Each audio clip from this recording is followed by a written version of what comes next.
And welcome, beloveds, to another episode of Wake Up Africa. My name is Dr. Mumbi Saraki. How you doing? How's everything going?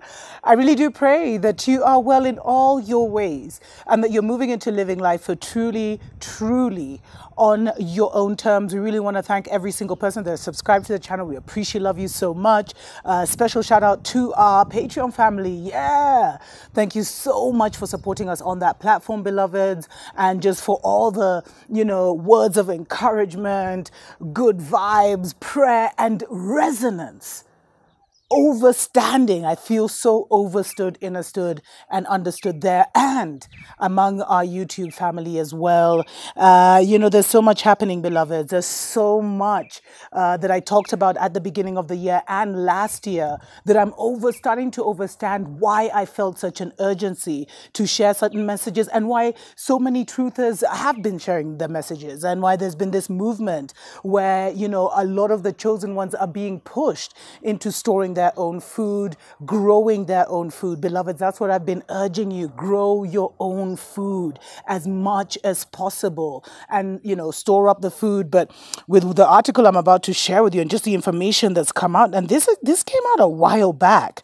It was actually something that was talked about in late 2020, and now it's become, there's different news articles that have appeared about edible vaccines. How they're now going to start putting the jibby jabs in people's food. And they talk about how some of the vaccines that they've already tried out are like for rabies. They used, they tried it with tobacco and spinach. For hepatitis B, they used potato, tobacco, and bananas. For HIV, they used tomatoes.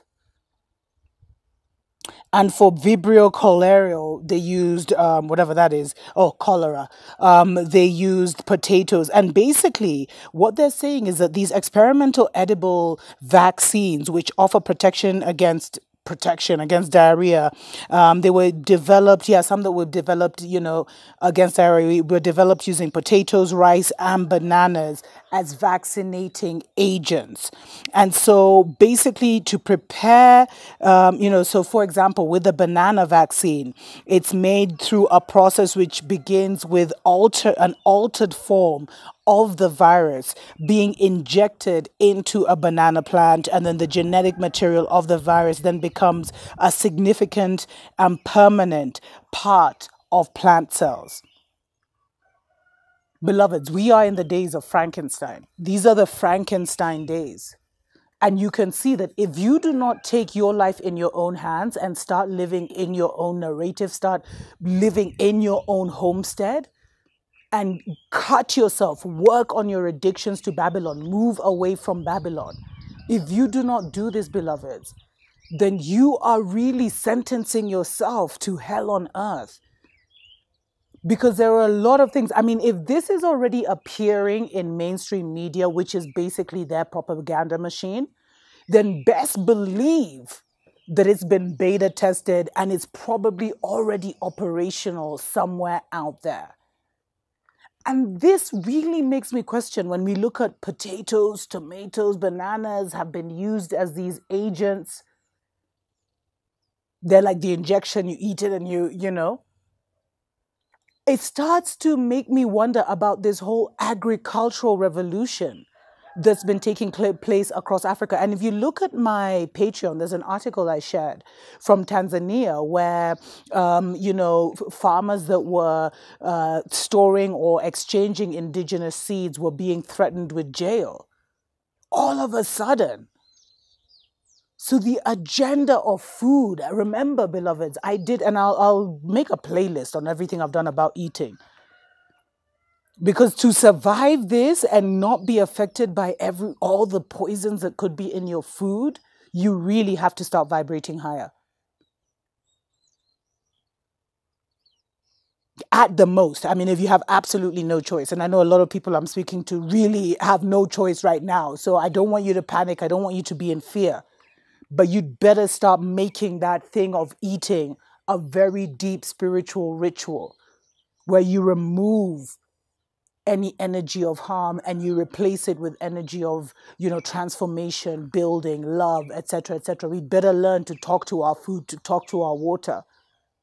But the ultimate goal is to grow our own food, even if you just start with a few onions or a little cabbage patch or some salad. Just start with something. Start where you are with what you have, because when I said food had been weaponized, beloveds, I didn't even recognize it was on this level. This is really, so if they can put that in there, imagine what else they can put in the food. And I told you, they have to tell us what they're doing so that that can now come into play in our reality. If we don't know about it, it doesn't affect us. Or they can't roll it out and have it be such a mass thing because it's a consensus reality. We kind of have to agree to partake in it. So for me, whenever I see them rolling out with the new discoveries, like I know a lot of you wanted me to talk about Dr. Death and this death machine that's been invented in Switzerland. Maybe I'll do a show on it. But with all these, they've existed before. But now that they're going to be rolled out on such a massive scale, they have to be talked about so that they can even just penetrate the conscious reality, so that they can find a footing and a root in the natural world, which unfortunately we're steering, but with our totally hijacked consensus, group consciousness, it's not happening the way it should. But beloveds, I share this story to remind you, please get out of Babylon. Or start to create that connection, that bridge with your spiritual team, with your ancestors, with the Most High. So that even if you can't right now, the Spirit will get you out of there one way or another. Really try and grow your own food. And beloveds, there's also like a lot of African farmers out there who are struggling, and not even on the motherland. If we look at African American farmers, there's a whole, I think they've even created a website where they're shipping across the country. These are the links to support. Support one another. They need you because, they've totally been starved of money. You need them because hopefully you can rely on them to produce the right thing. But beloveds, food has really been weaponized. And today, your government is telling you what they're doing to you. Tomorrow, it will just happen. And you see the greatest, I don't even know how to put this, the deepest spell that humanity is under is the spell of sleep. And that spell of sleep was started when they started even putting fluoride in water and things like that. But that spell of sleep has been going on and on and on. And you see, as people go more into the New World Order agenda where they're giving up their freedoms, they won't have a say in what happens to them. And many won't even know. So disconnect from Babylon. Because Babylon controls you because they feed you, they entertain you, they educate you, they tell you how to pray. They pay you. Be careful out there, beloveds. Tuko pamoja.